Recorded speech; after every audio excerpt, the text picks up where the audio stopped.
Então, boa tarde. Vamos falar hoje de um tópico extremamente interessante e importante que, num certo sentido, relaciona física, geometria e análise de uma forma bastante profunda.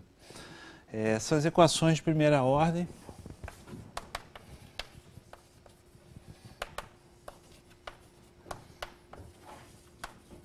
E o método das características.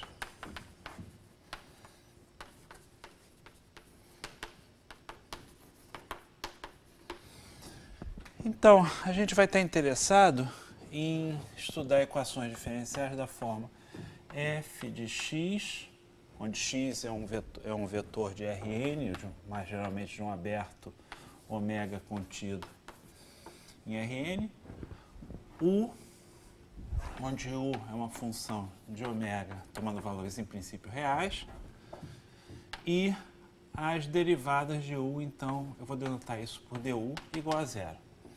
Então essa é a equação que a gente está tentando resolver, que a gente está interessado, uma equação bastante geral. E tipicamente a gente vai estudar o problema de Cauchy associado a essa equação diferencial parcial. Antes de colocar o problema de Cauchy, eu vou fazer algumas considerações e dar alguns exemplos. Então, existem alguns exemplos bastante importantes dessas equações, eu já mencionei esses exemplos em aulas passadas. O primeiro deles é a equação de Euler para as funções homogêneas. Então, a equação de Euler é algo da forma soma de i variando de 1 até n, xi, u, xi, igual a certo alfa, onde alfa é uma constante, vezes u. Então, essa equação aí aparece quando você estuda as chamadas funções homogêneas de grau alfa, constante. Um outro exemplo extremamente importante é a equação linear da onda, que a gente já estudou em aulas passadas, uma equação da forma U diferenciado com relação ao tempo. O tempo aqui é a variável x2, por exemplo, mais c vezes o x igual a zero, onde tipicamente o x é identificado com x1, o t é identificado com x2, e aí a gente está de novo nessa forma. Uma terceira equação que é extremamente importante é a equação iconal, ou isso aqui é como se escreve em inglês, iconal em português.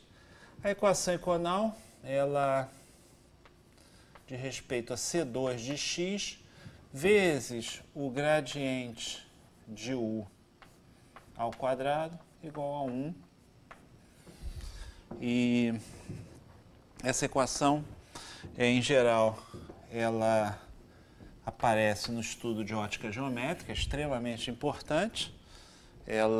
O gradiente aqui é na variável x é uma variável de Rn, e ela, num certo sentido, ela controla a formação de imagens na teoria dos raios.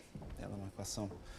E, finalmente, uma equação que aparece em muitos contextos, é a equação de Hamilton, Jacobi e Bellman, o t mais h de x gradiente em relação a x de u igual a zero. E essa equação é extremamente importante também. Bom, em alguns casos, h de x, u dxu, e essa dependência temporal aqui coloca a equação em Rn mais 1, e é também um exemplo extremamente importante. Vocês vejam, então, que exemplos não faltam para esse nosso problema. Então, para motivar o estudo, esse estudo é extremamente clássico, está associado a nomes extremamente importantes como Monge, como Lagrange, Legendre. Eu vou começar então num contexto bastante concreto, um contexto que, se você entender bem esse contexto, você já está com condições de atacar o problema geral, pelo menos entender o ataque do problema geral. Então, eu vou começar com um caso quase linear.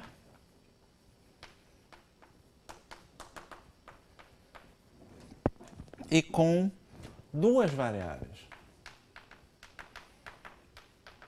Então, como é que é o caso quase linear com duas variáveis?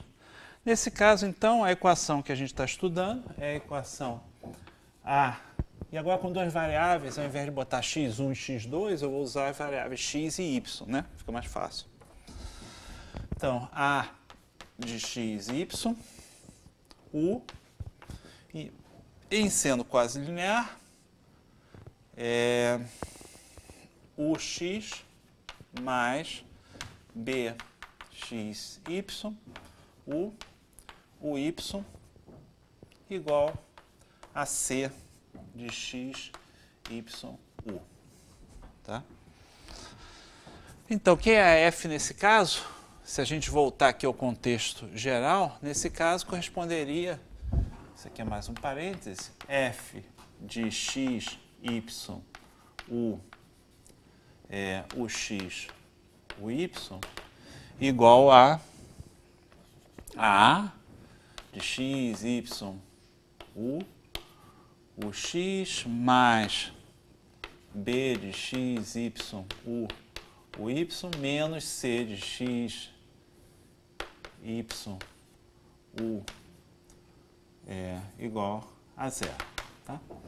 Só para lembrar quem é a F nesse contexto. Então, nota então que nesse caso eu tenho as variáveis U e o Y, que são as derivadas, aparecendo de forma linear no nosso problema, porém pode ser não linear por causa da dependência dos coeficientes A da variável U. Né? Nota que, em particular, o caso da equação da onda é uma equação dessa forma. Muito bem, então vamos fazer um desenho. Então aqui eu vou colocar os meus eixos coordenados x e y. Aqui eu vou botar z, a terceira variável. Essa terceira variável corresponde a quê? Corresponde à função u que a gente está buscando. Porque quando a gente resolve uma equação diferencial de primeira ordem, a gente está buscando, de fato, em duas variáveis, uma função u de x e y, que de alguma forma vai satisfazer identicamente essa equação em todos os pontos, digamos, de um aberto ômega, nesse caso, do espaço R2 que a gente está considerando. Então, a gente está buscando uma superfície, né, Z igual a U de x, y. E essa superfície, claro, que ela vai ter que satisfazer, vai ser tal que quando eu calcular derivadas em relação a x e a y e substituir essa fórmula, eu tenho exatamente essa equação. Mas em sendo uma superfície, né, nesse caso, ela pode ser pensada como um conjunto de pontos x, y, z, isso aqui é uma tautologia que eu vou escrever, mas tais que u de x, y menos z igual a zero. E nessa superfície, a gente naturalmente tem um vetor normal. De fato, a gente tem uma direção normal. E a direção normal, a S, ela é definida tomando o x, o y e menos 1. Tá legal? Eu posso colocar essa direção normal aqui. Tá? Eu não estou me preocupando. De fato, se for menos 1, ela estaria apontando para baixo, mas fica muito feio meu desenho, então eu vou deixar a direção normal apontando para cima. Nesse caso, então, seria menos o x, menos o y e mais 1. Tá? Muito bem, essa direção normal, se vocês prestarem atenção, a equação está me dizendo que esse meu vetor normal, nesse caso aqui, só para menos o x, menos o y mais 1, ele é tal que ele é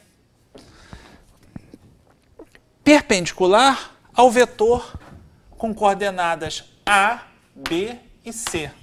Vocês concordam com isso? É só fazer a conta. Então, o vetor com coordenadas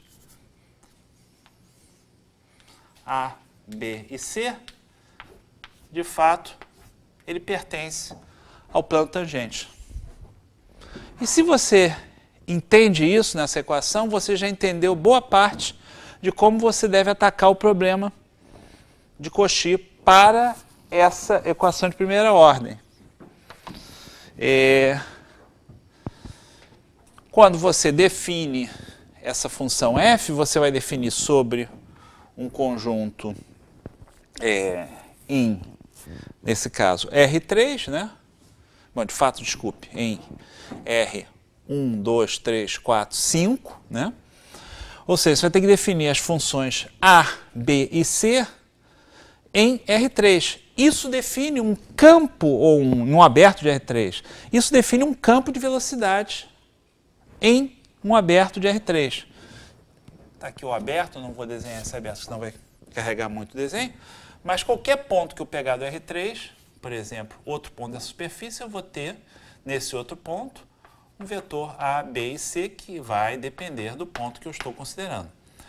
Em particular, o que eu posso fazer é partir de um ponto inicial P, sair desse ponto inicial e resolver a equação diferencial ordinária, cuja condição inicial é x0, y0, z0, ao longo da direção ABC.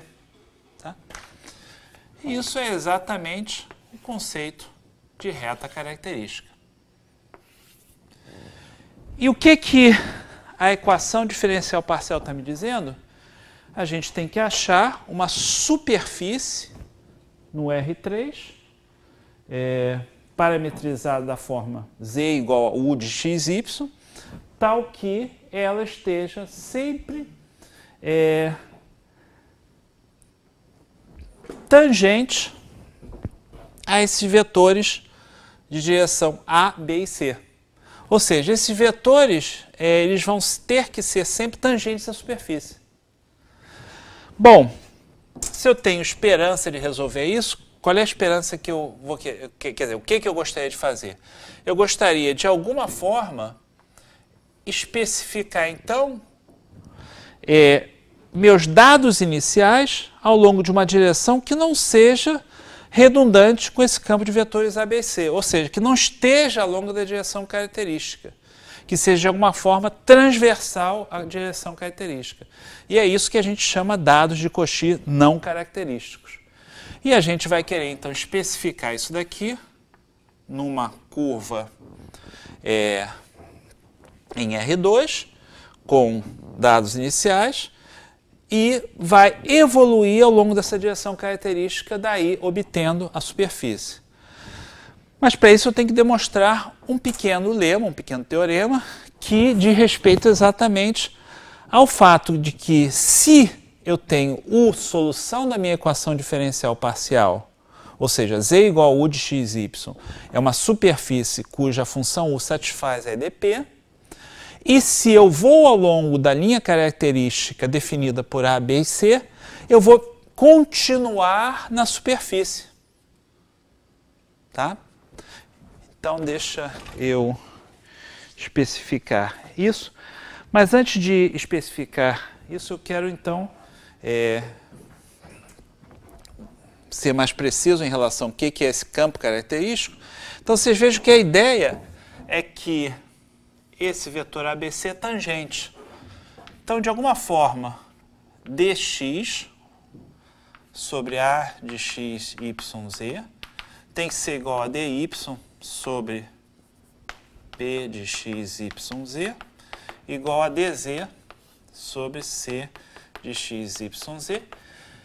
E essa constante proporcionalidade vai ser algum dt. Eu estou, assim, sendo extremamente impreciso, mas o que de fato está dizendo, essa identidade que vocês encontram nos textos clássicos de geometria, é que o vetor tangente aqui à superfície, ele tem essencialmente direções A, B e C. Tá legal? E se a gente quiser, então, definir o nosso campo de direções características, isso aqui é dx igual a de x, y, z, dy dt igual a b de x, y, z, e dz dt igual a c de x, y, z. E isso daqui define um sistema de equações diferenciais ordinárias associado a esse meu campo de direções em R3 com condições iniciais que a gente pode definir como, por exemplo, x0, y0, z0 em t igual, digamos, a t0 dado. Então, agora o problema, então, a gente define isso como a minha curva característica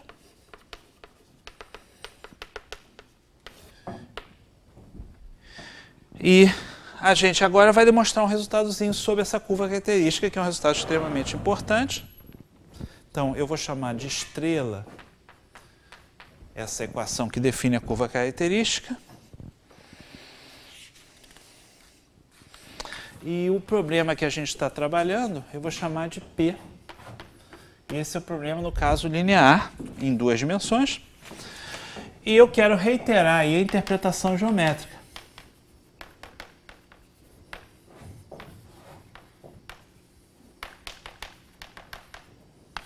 A interpretação geométrica que buscamos uma superfície U igual a U de x, y, que seja tangente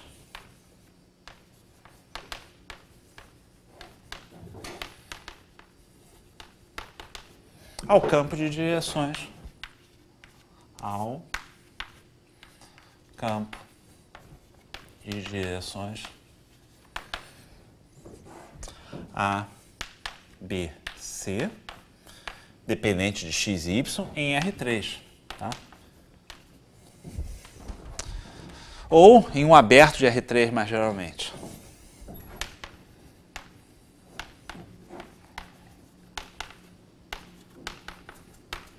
Então nota a conexão aqui entre o problema dinâmico. Você tem então um campo de vetores que define um fluxo em R3. Esse fluxo é um fluxo, uma dinâmica, define uma dinâmica em R3 dentro de um aberto. Associado a eles, eu estou buscando uma função U de x e y, tal que U seja sempre tangente a esse campo de direções. Ou seja, que a normal, a minha superfície, seja perpendicular ao campo ABC. Muito bem. No que você interpreta dessa forma, eu posso enunciar um teoreminha, que é: suponha que um ponto P0 igual a x0, y0, z0 pertence à chamada superfície integral, ou seja, superfície definida pela solução da equação diferencial parcial. Pertence à superfície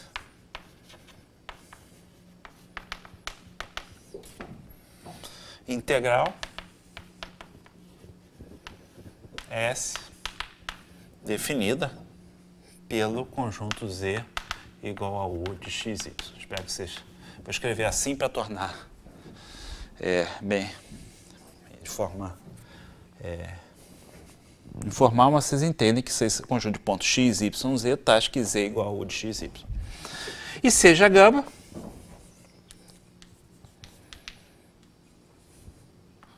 uma curva característica passando por P0.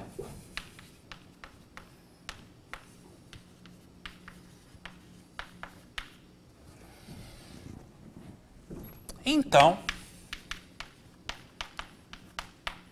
gama está completamente contida nessa superfície S.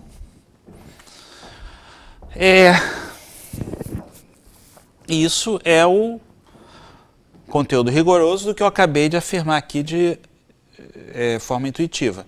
Se eu pegar a solução dessa equação diferencial ordinária, esse campo de vetores, e olhar para o fluxo definido por esse campo de vetores, o traço dessas soluções vai estar totalmente contido na superfície S. Tá? Quando a gente fala de curva característica, existe aí um abuso de linguagem. Muitas vezes a gente vai identificar o traço com a curva característica. Então, fica aí ao ouvinte ou ao leitor entender o que eu estou querendo dizer. E a demonstração disso é muito simples. Então, seja x de t, y de t, z de t, solução da DO, estrela, passando por P,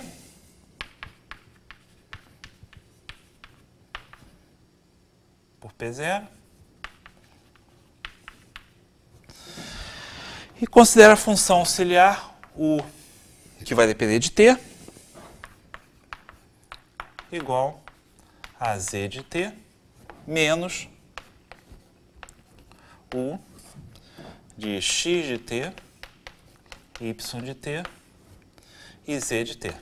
Então, nota que isso aqui depende de Z menos U de X de T. Onde quem é U? U é exatamente a superfície integral, ou seja, S, desculpe, é uma curva Z igual a U de x, y, tal que tem a propriedade de satisfazer a nossa equação diferencial parcial em todos os pontos, do aberto em consideração. E aí, se a gente calcular quem é D, dt de U, tá? Ah, desculpe, eu não coloquei condições aí sobre essas minhas funções A, B e C. Vamos assumir que A, B e C são C1, tá? Dentro do aberto. Tá? Isso aí é o mínimo que pode se esperar, pode se fazer com muito menos que isso, pode se fazer muito menos que isso, mas vamos assumir que seja pelo menos C1. Então, de forma que essa dinâmica definida por essa equação, por esse campo de vetores, está perfeitamente bem definida localmente dentro desse aberto. Tá? E tudo que eu estou falando aqui é local. Então, du dt igual a dz dt menos, usando a regra do produto, u x de t, y de t, z de t. A notação começa a ficar carregada. Dx dt menos u de y, também de x de t, y de t, z de t, dy dt. E se eu agora lembrar quem é dx dt, dz dt e dy dt, isso daqui é essencialmente C menos o x vezes A menos o y vezes B, avaliado no ponto x de t, y de t e z de t, pela definição aí do nosso problema, tá? Mas isso pode ser reescrito como C de x de t. Lembra que o nosso U, da forma que foi definida, é Z menos U x, y de t. Isso pode ser escrito como C x, y de t, Z. E o Z é o U mais U de x de t, y de t, menos, etc. Mesma coisa com o x vezes A. Eu estou colocando já U mais essas coisas aqui dentro, porque Esse U é o Z que a gente está falando. Menos UY vezes B, calculado neste mesmo ponto aqui, tá? Muito bem. Então, se vocês olharem, eu estou definindo uma equação diferencial ordinária de primeira ordem para a função U, onde tudo que está escrito aqui, isso aqui tudo é dependente de tempo, aparece o U no meio da equação. Pelo fato que o U é solução da equação diferencial parcial, o Zinho é solução da equação diferencial parcial, a função U0 identicamente zero te dá o lado direito igual a zero. Tá? Bom, se o lado direito dessa equação é zero e você tem uma solução particular, para a solução particular o zero igual a zero, se eu partir da solução que tem condição inicial zero, porque isso daqui é um sistema de primeira ordem, ele vai permanecer zero pelo menos em um aberto em torno do ponto t igual a t0. Consequentemente, U de t, por unicidade de soluções da equação diferencial, lembrando que C, U e A e B são C1, tá? Eu estou assumindo também que a solução é clássica, ou seja, que a minha função U é contínua. Por causa disso, então, o que eu tenho é alguma coisa que tem uma solução única. Tá? Em sendo única, eu tenho que o U é identicamente zero. Tá? Então, só para deixar registrado quais são as hipóteses que eu estou colocando, eu estou assumindo que essa superfície é uma superfície de classe C1, tá? Eu estou resolvendo esse problema localmente e assumindo que A, B e C também são campos vetoriais de classe C1. De forma que tudo que eu fiz aqui está perfeitamente justificado. Muito bem, então com isso eu provei que se eu começo de um ponto da superfície integral ao longo de uma característica, eu continuo nela, nessa superfície integral. Tá?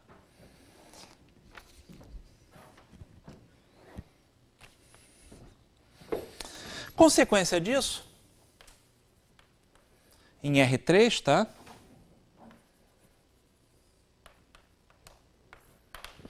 Duas curvas integrais passando pelo mesmo ponto.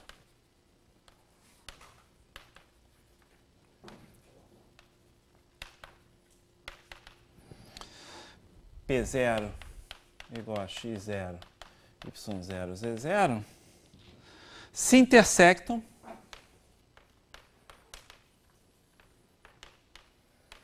ao longo de uma característica, de uma curva característica. Eu vou abusar da notação e falar característica. Tá? Por quê?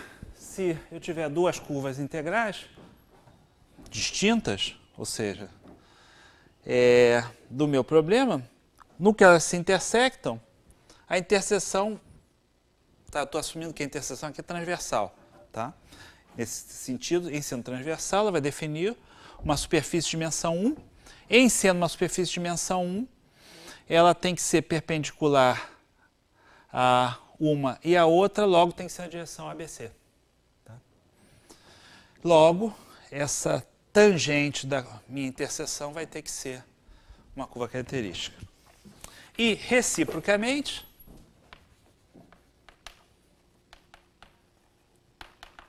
tá, então assumindo duas curvas integrais só para transversais, só para evitar qualquer patologia, passando pelo mesmo ponto, se intersectam ao longo de uma característica e, reciprocamente, se S1 e S2 se intersectam sem tocar,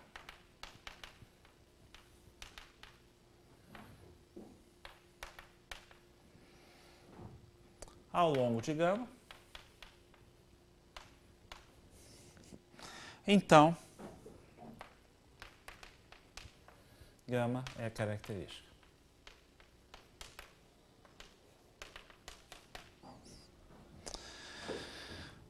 E deixa eu desenhar a demonstração disso. Então, está aqui uma U igual a U de x, y. Está aqui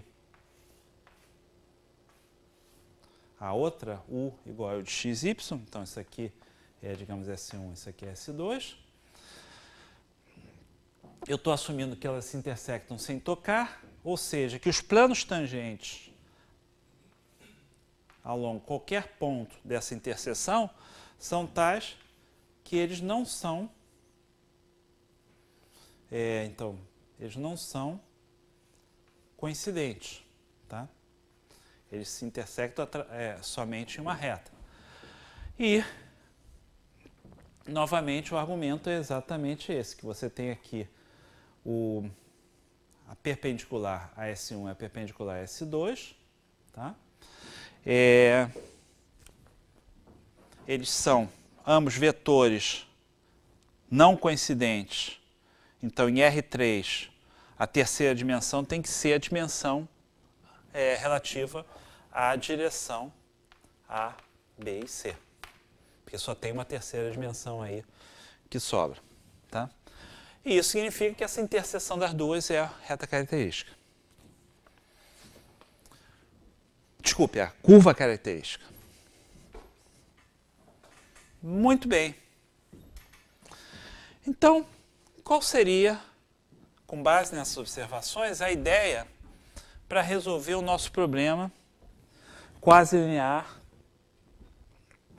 definido por uma equação da forma AXY U de x mais BXY U de y igual a CXY U de XY. Então, é esse que é o problema inicial que a gente está tentando resolver de forma única. A gente teria que, de alguma forma,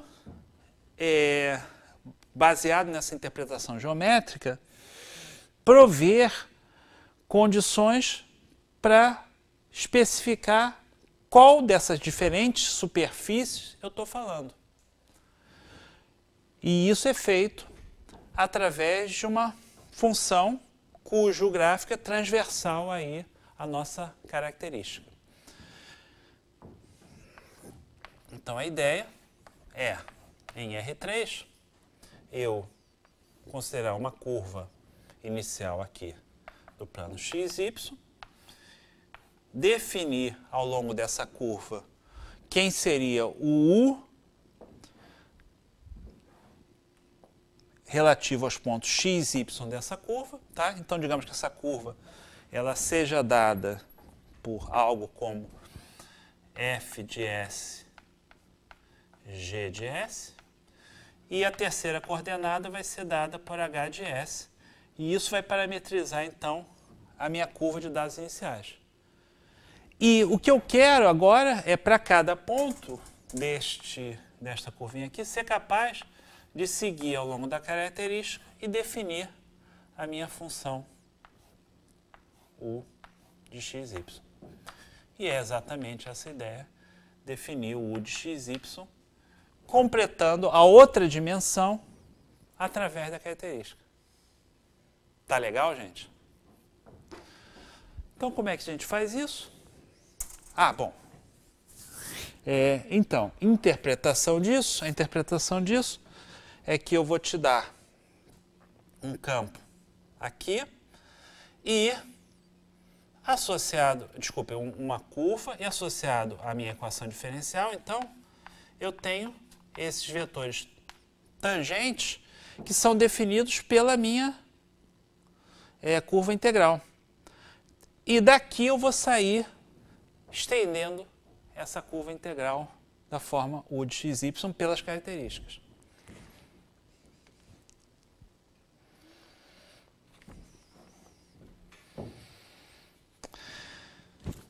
Então, com isso eu posso propor o problema de Cauchy.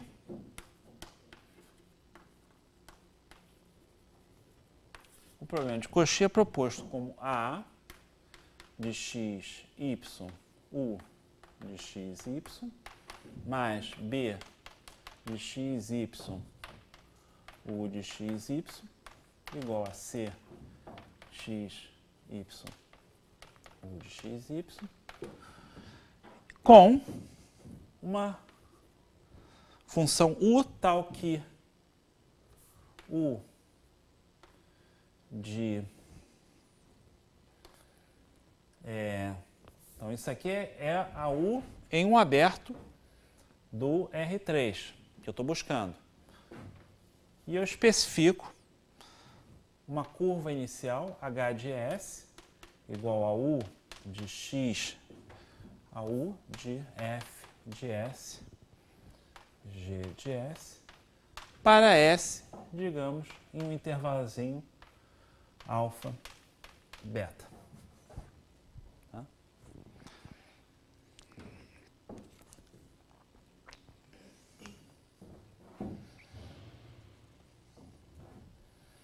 E eu reitero, o que eu estou fazendo é definindo essa curva no R2, f de s, g de s, olhando aqui para quem eu espero que seja a u de f de s, g de s, igual a um h de s, e o método que eu vou usar para resolver esse problema é o método das características. E a esperança é que eu seja capaz de, com esse método,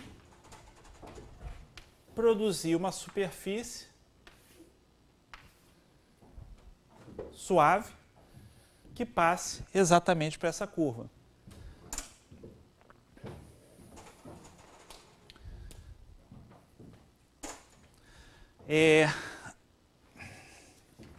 Voltando à interpretação das superfícies, das retas, das curvas características, a ideia das curvas características é que as curvas características vão ter essa propriedade de que elas são sempre na direção desses vetores A, B e C.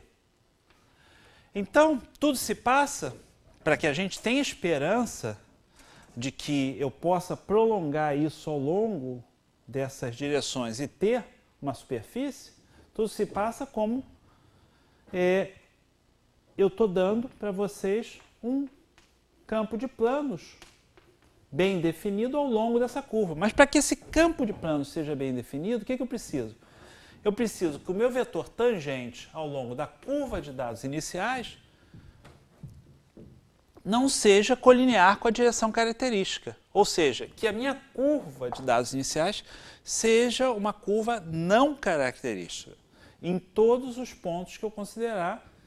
E se eu tiver isso, então esse plano está bem definido, se define localmente uma dinâmica que vai depender da variável t e vai depender continuamente e suavemente da variável s também. E a ideia agora é inverter e obter u como função de x e y que satisfaz a equação. Tá legal, gente? Ficou clara aí a ideia? Então, eu posso pensar na minha equação de primeira ordem como, de fato, uma equação, um campo de planos num aberto do R3. Um campo de planos, todos eles definidos em cada ponto x, y, de forma que eles contenham essa direção A, B e C. E quando eu resolvo a equação diferencial parcial associada a esse problema de Cauchy, eu estou de fato pegando uma curva não característica e estou estendendo esse campo de planos de forma que ele se eles se arrumem de forma tangente a essa superfície z igual a u de xy.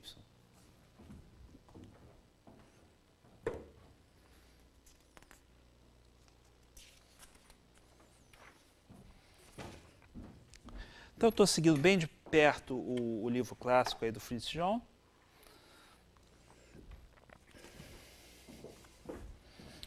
Então, eu vou assumir que essa curva gama, definida aqui como curva inicial, passa por um ponto P0, igual a x0, y0, z0.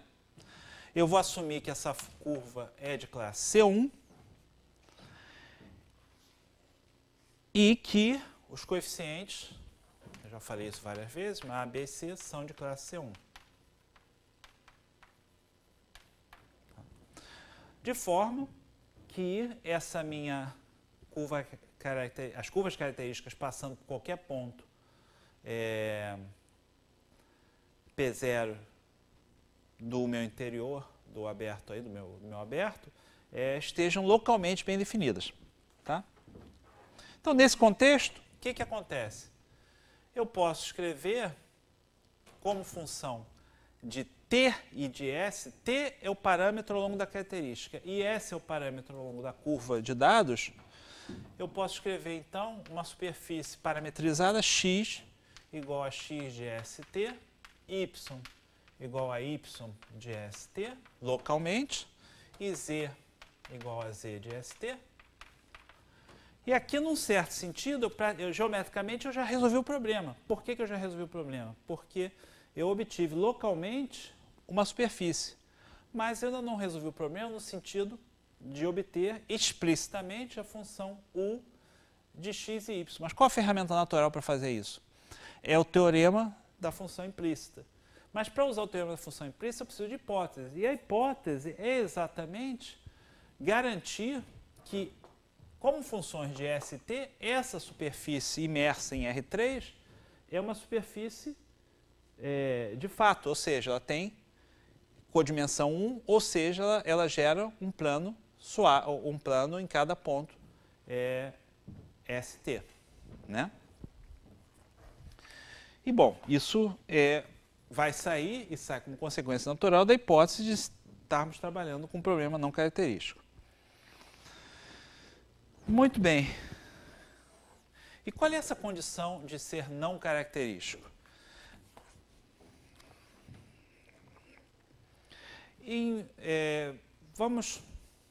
Bom, em geral, isso essencialmente exigir que esse meu vetor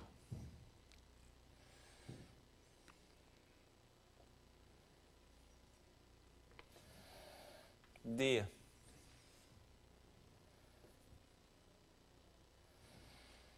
deixa eu ver, eu tenho condições aqui. Então, nesse caso é f' de S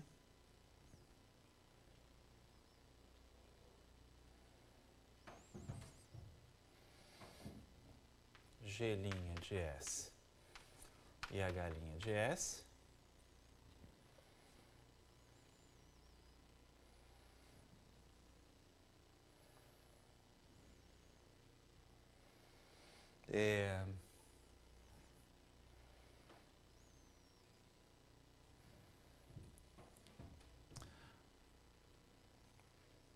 e A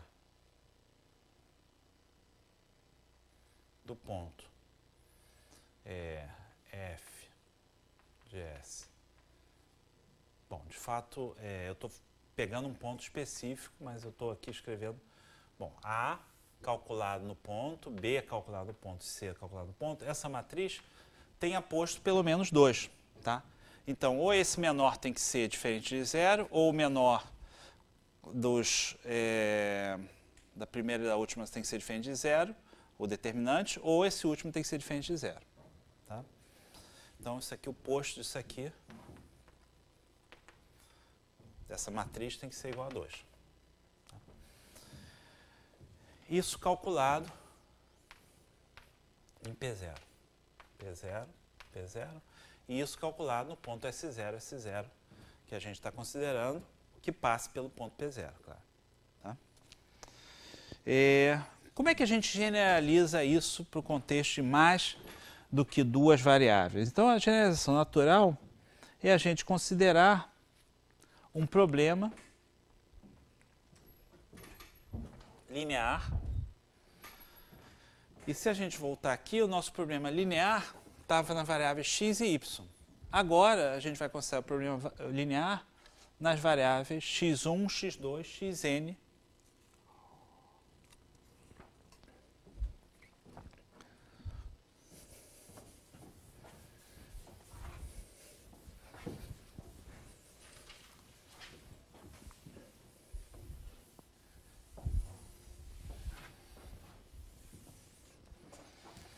Então, a generalização é a soma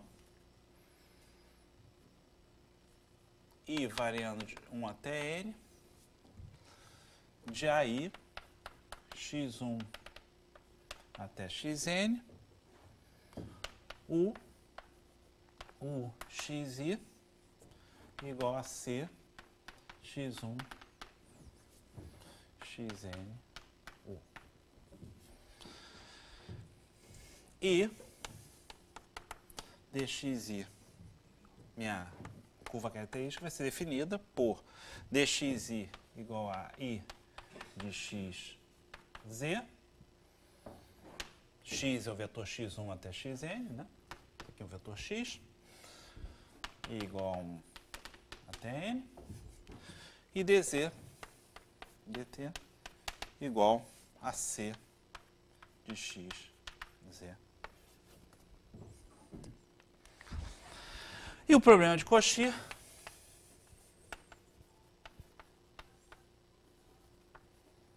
ele vai ser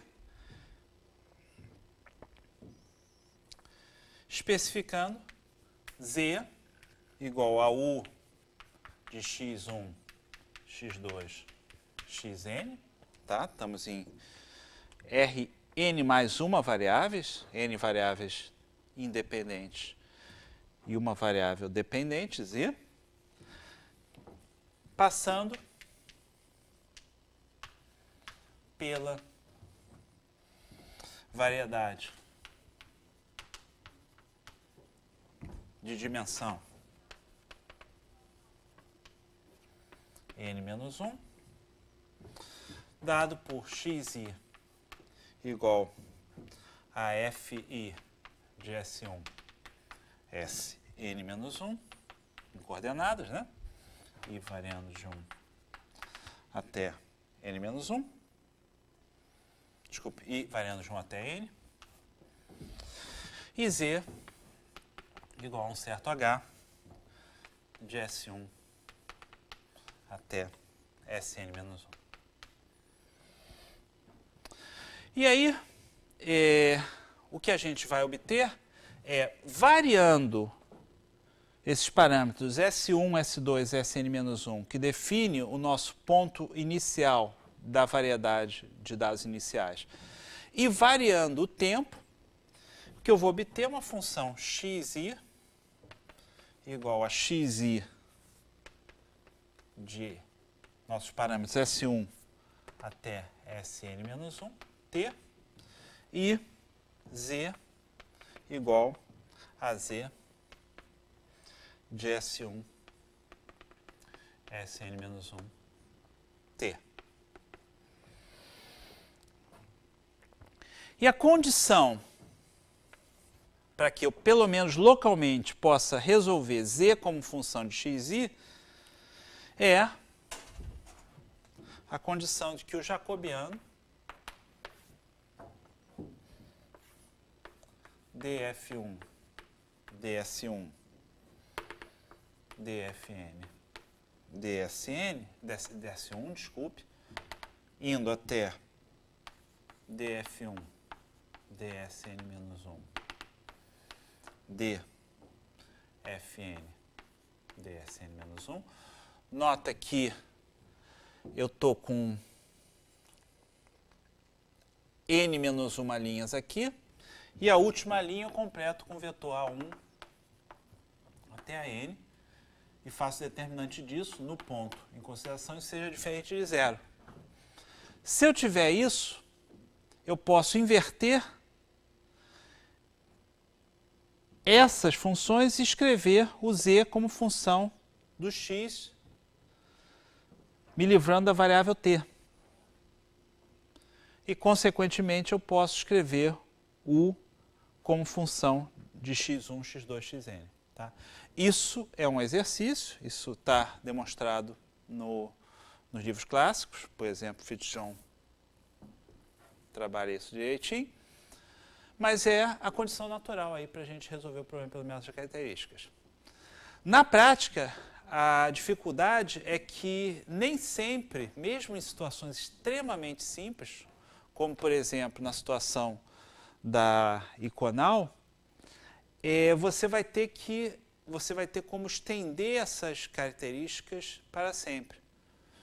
Mesmo que o teu campo de vetores esteja definido em todo o Rn, o que pode acontecer, e em muitos casos acontece, é de fato que essa extensão não vai ser possível. Em não sendo possível, mesmo que você tenha invertibilidade local, você pode não ter global.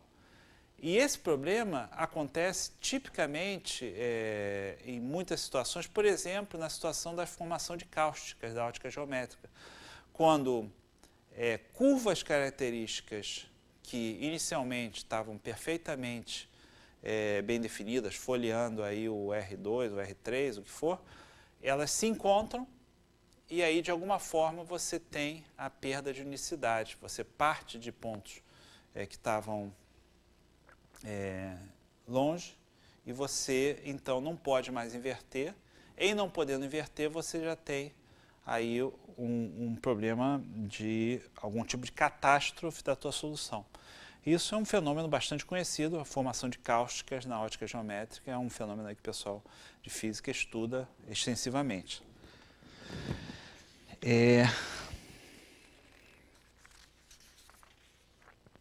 Eu queria ir um pouco mais adiante agora e trabalhar com vocês um pouco o caso geral. Qual é o caso geral? O caso geral é o caso de um problema no qual eu não tenho mais equações quase lineares.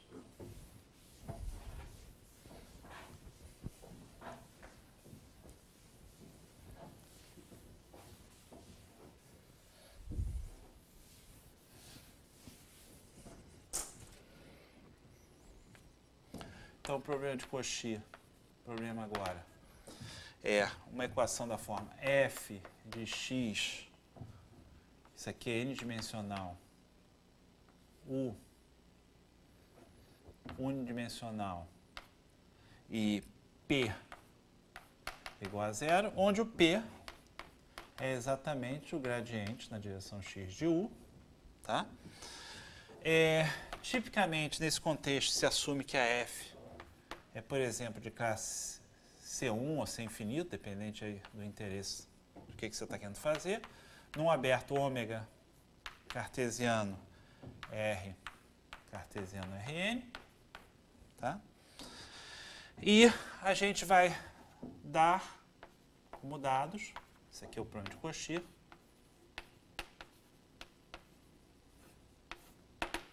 dados U de x para x pertencente a uma superfície gama, uma variedade gama, contida em ômega, gama variedade de dimensão n, menos 1.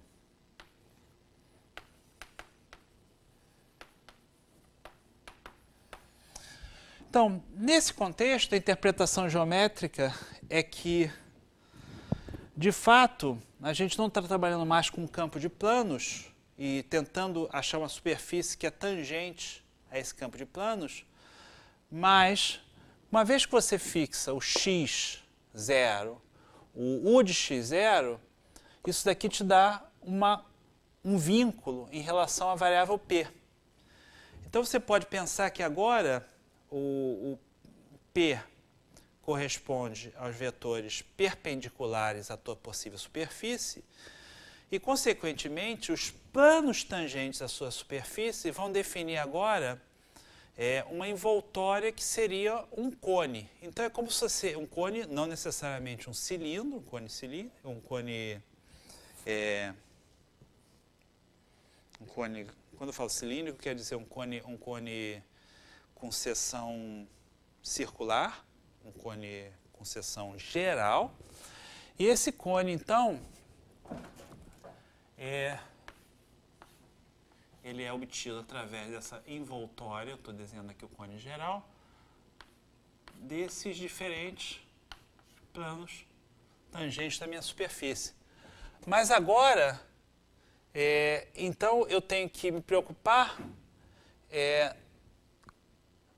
com o fato de que eu tenho esses cones e eu quero passar uma superfície aqui que seja tangente a esses cones. Tá? Então, desenho em dimensão n para esse caso é assim, eu tenho aqui o meu espaço Rn, eu estou trabalhando em uma região aqui, ômega do Rn. Nessa região, eu vou definir uma subvariedade de dimensão n-1 gama, então uma hiperfície. E vou prescrever a minha função U nessa hiperfície. Então, da mesma forma que no caso anterior, a geometria aqui é U de x menos z. Isso aqui é o que eu estou buscando, né? A função U que satisfaz isso passando por isso daqui. O vetor tangente, desculpe, vetor normal, essa minha superfície S que eu estou buscando novamente, o vetor U derivado com relação a x1, vírgula, U derivado com relação a xn menos 1. Isso me dá um vetor normal. Então, esse vetor normal aqui, eu vou desenhar, deixa eu desenhar para baixo. Tá? Então, essa é a direção normal. Eu estou buscando, então, essa superfície cujo vetor normal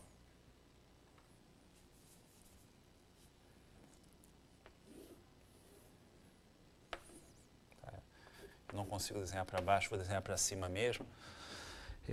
Entendido que é a direção menos o x1, menos o de x2, etc., mais 1. Tá? E essa minha condição inicial aqui está prescrita.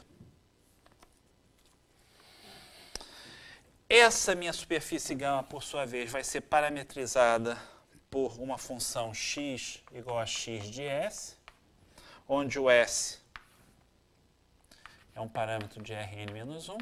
Então, está aqui S em Rn menos 1. E eu vou exigir que essa minha curva de dados iniciais seja não característica. Tá? Nesse sentido que a gente havia falado antes, ou seja,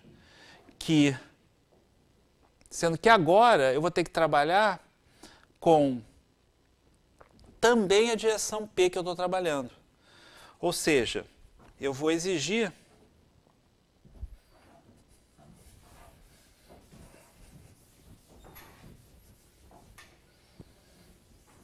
bom, antes de mais nada, antes de fazer essa exigência aí de não característico, eu quero terminar essa interpretação.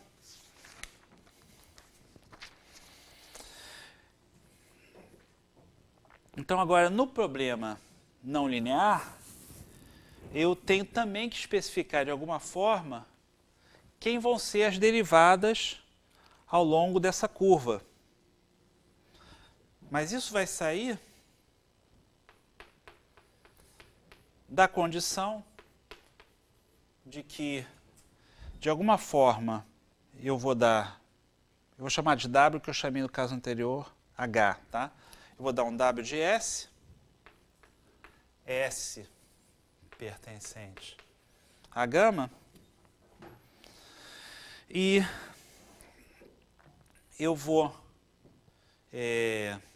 estabelecer então uma curva x igual a x de S,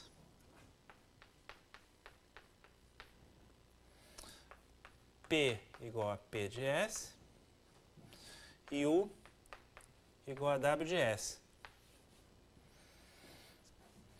E qual é a condição que eu, se tiver esperança que U seja de classe C1 e que tenha derivadas exatamente em cada um desses pontos dados por du dxi igual a pi, esses caras têm que satisfazer. Eles têm que satisfazer uma condição de compatibilidade natural, que é a condição soma j variando de 1 até n de pj d xj dsj, desculpe, dsl. Tá?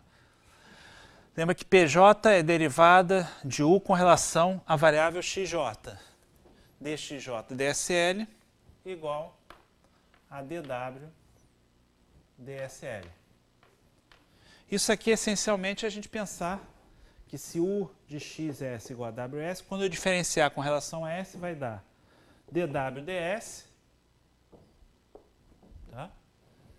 L igual a du dxj, dxj dsl, somado j variando de 1 até L, n. Tá? Isso é a condição de faixa, ou o pessoal chama em inglês strip condition, condição de banda.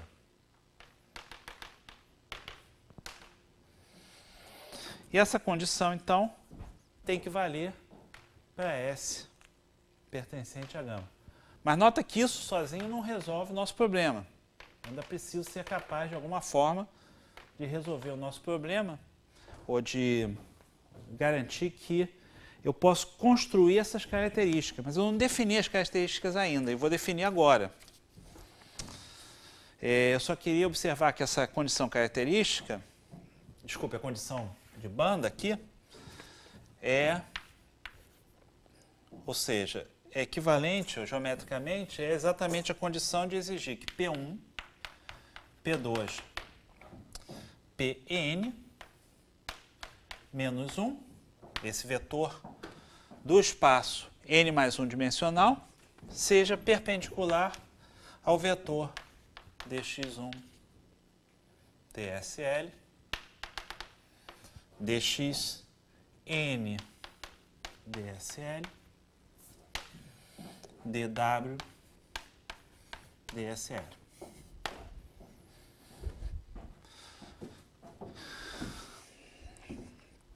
Tá? Ou seja, geometricamente,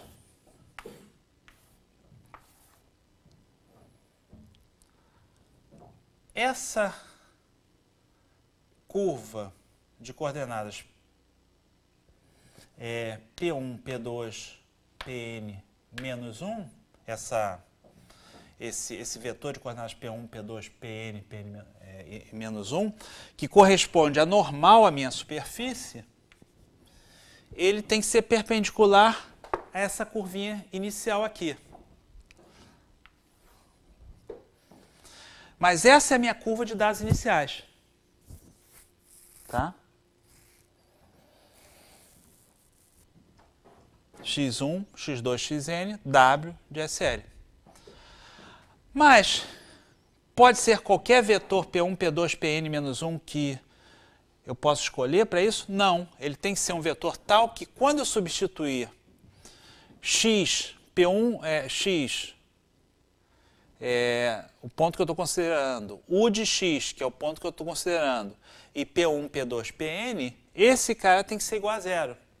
É nesse momento que essa parte aqui fica determinada através de um cone, que é o cone associado à equação f de x u p. Tá? tem uma interpretação muito bonita disso em termos da chamada, do conceito de envoltória, né?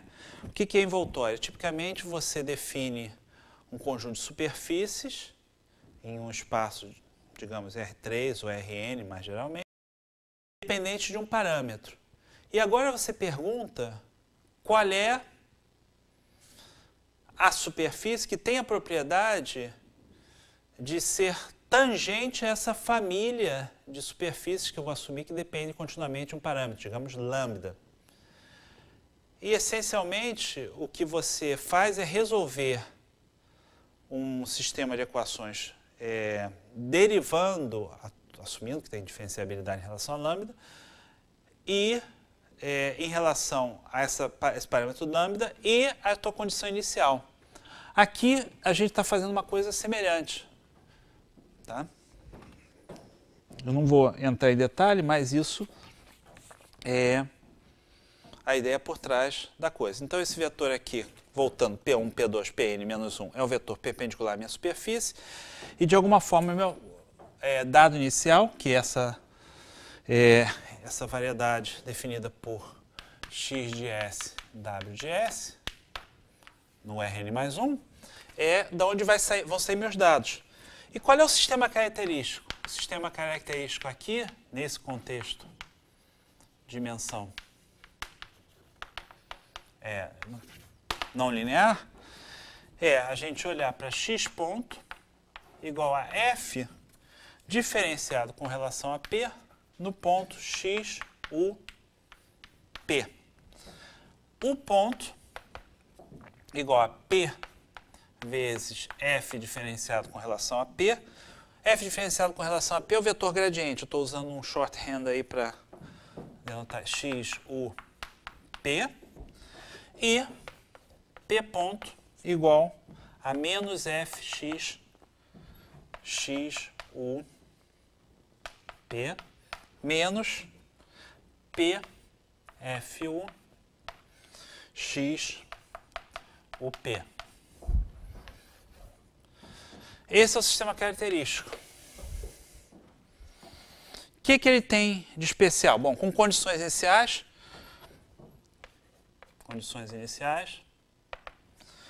x de 0 igual a x0,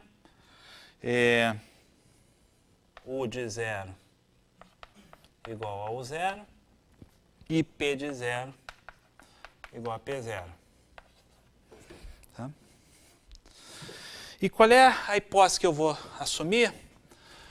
É natural assumir que se realmente essa equação depender das derivadas, que a derivada com relação ao vetor p, o gradiente com relação a p, seja diferente de zero. Então, é natural assumir que fp de x, u, p seja diferente de zero, tá? Para todo x, u e p no conjunto que eu estou considerando.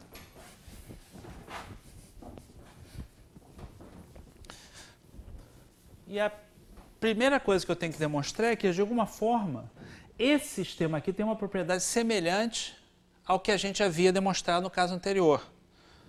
Ou seja, a gente quer demonstrar que se eu partir de uma condição inicial x0, u0, p0, que esteja numa superfície integral do meu problema, numa u que satisfaça a minha equação diferencial, então eu vou continuar com essa propriedade. Tá?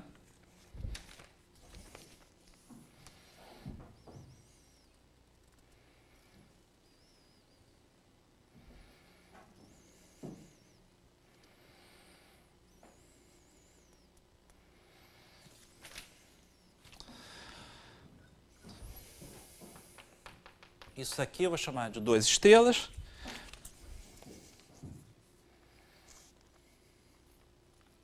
E a minha afirmação é que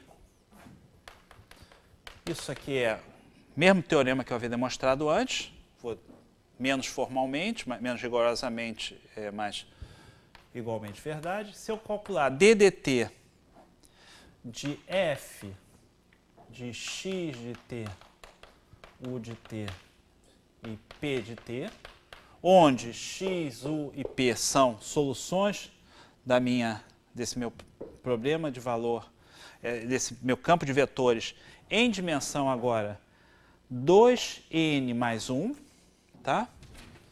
Se eu calcular isso, eu vou obter exatamente 0.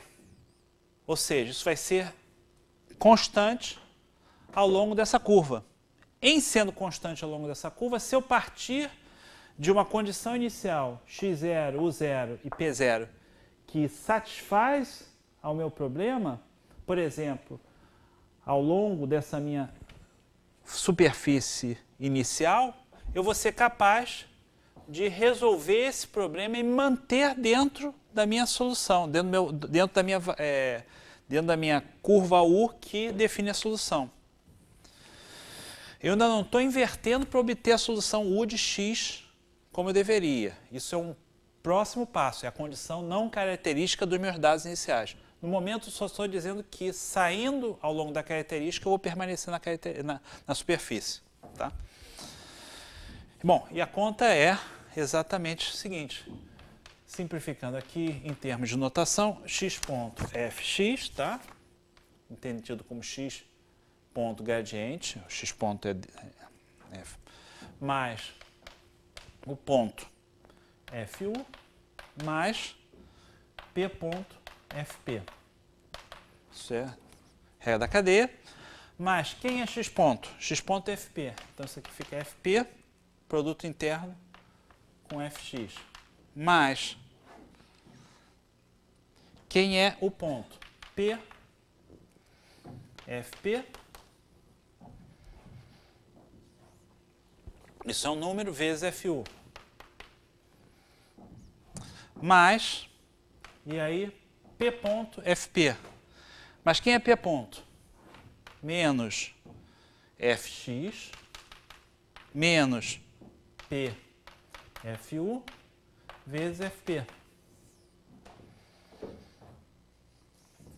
Mas agora a gente sai cancelando. fp fx, fp fx.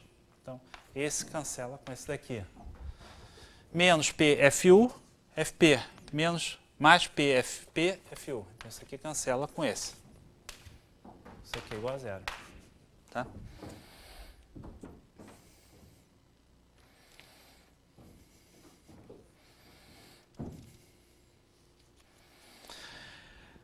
Então,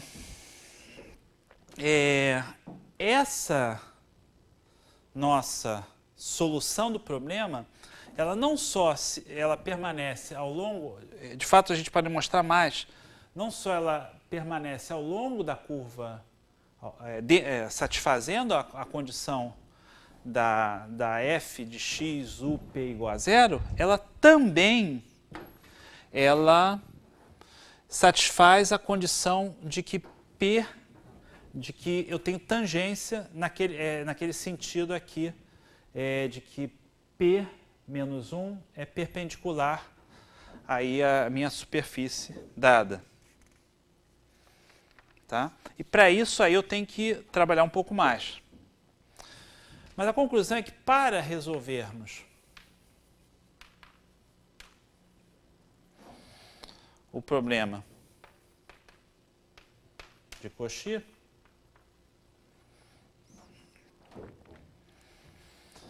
partimos de uma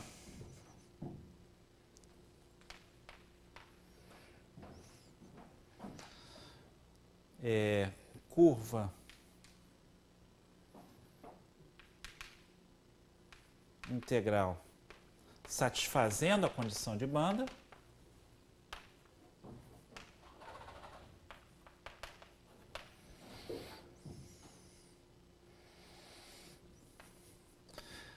e não característica,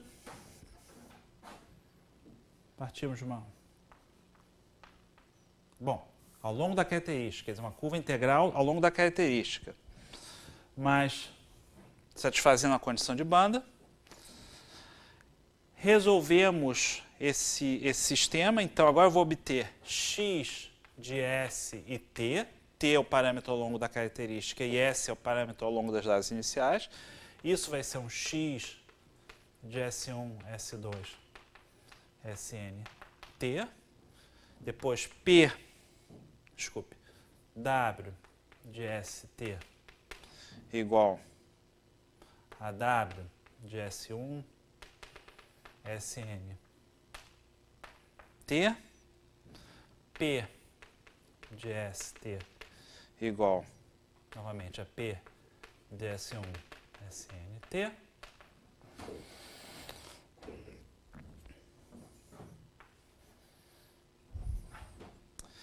S1, S2 e Sn, como no caso anterior, eles são...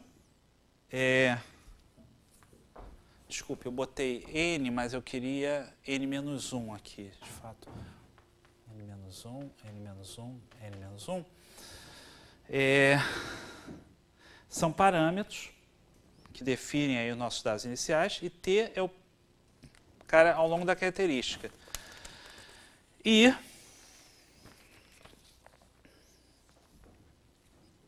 eu resolvo meu problema ao longo dessa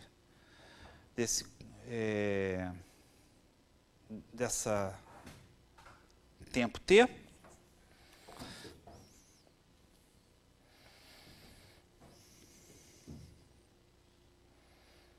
Tá? Agora, uma vez resolvendo, eu obtenho, então, o quê?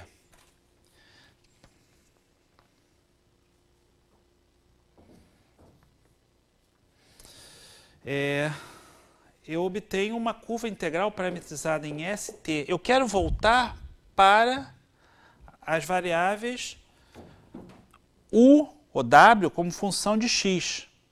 E quero, de alguma forma, ter certeza que o P é compatível com a história. O P ser compatível com a história, essencialmente, está ligado com a condição que eu tenho aqui, essa terceira condição aqui, porque é o P ponto menos Fx menos PFU. Já a possibilidade de inverter tem a ver com o fato de eu estar numa vizinhança de um ponto, de uma curva não característica. Ou seja, essa variedade aqui definida pelos parâmetros, pela curva definida pelo S, a gama, né, ela tem, de alguma forma, ela tem que ser admissível.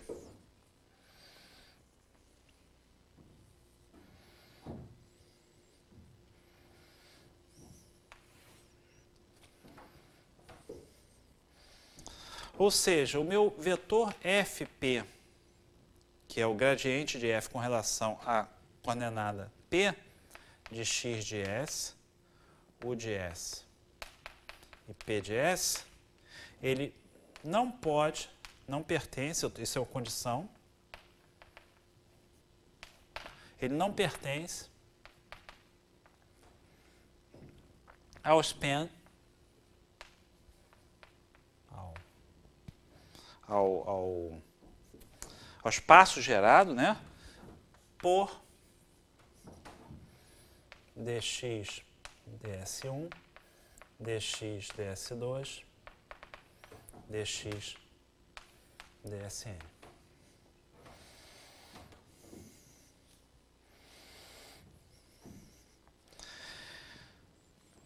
E isso vai permitir que eu faça o quê? Quando eu garanto isso, eu posso, de alguma forma, olhar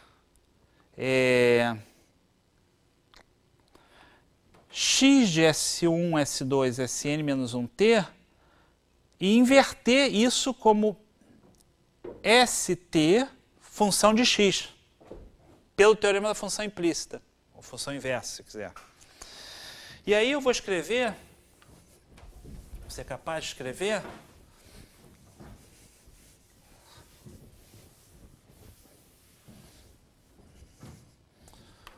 uma certa função, digamos, lambda de x igual a S de x, T de x, localmente, claro, que é inversa, local, uma vizinhança, de x que manda ST em x de S e T. Onde, voltando aqui, esse x é obtido pela solução do problema característico. Nota que a solução do problema característico envolve todo mundo, tá?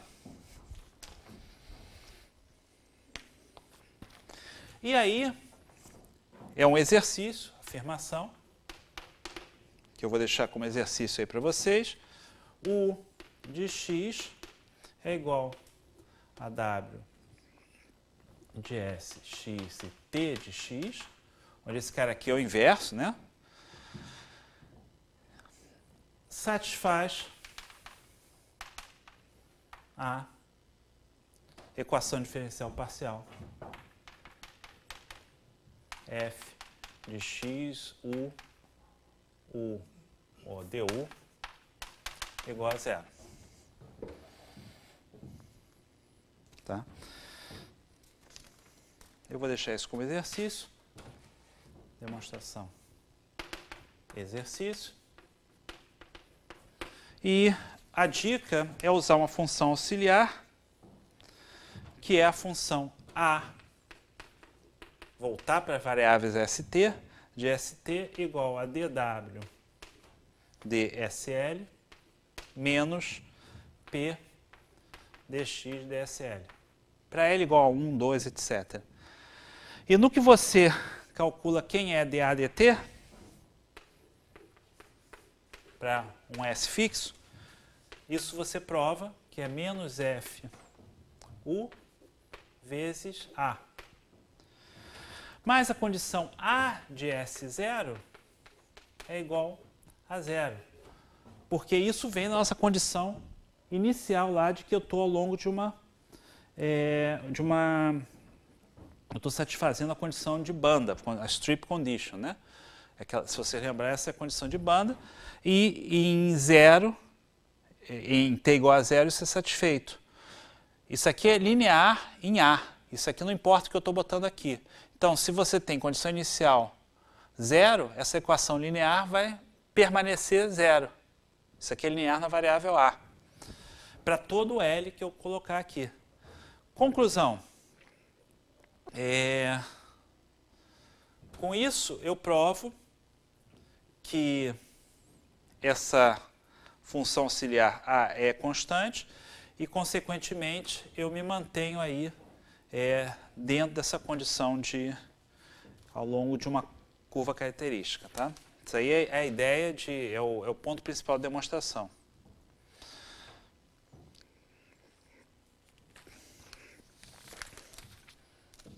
Então, eu vou deixar isso como exercício para vocês. E, essencialmente, eu encerro por aqui. Exercícios adicionais, que são importantes se você realmente quiser entender isso. Implementar essa ideia para a equação de Euler.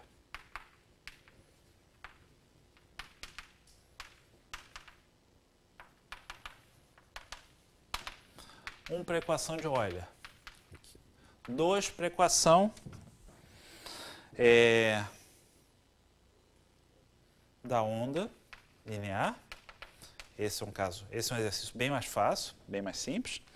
E, finalmente, interpretar para iconal.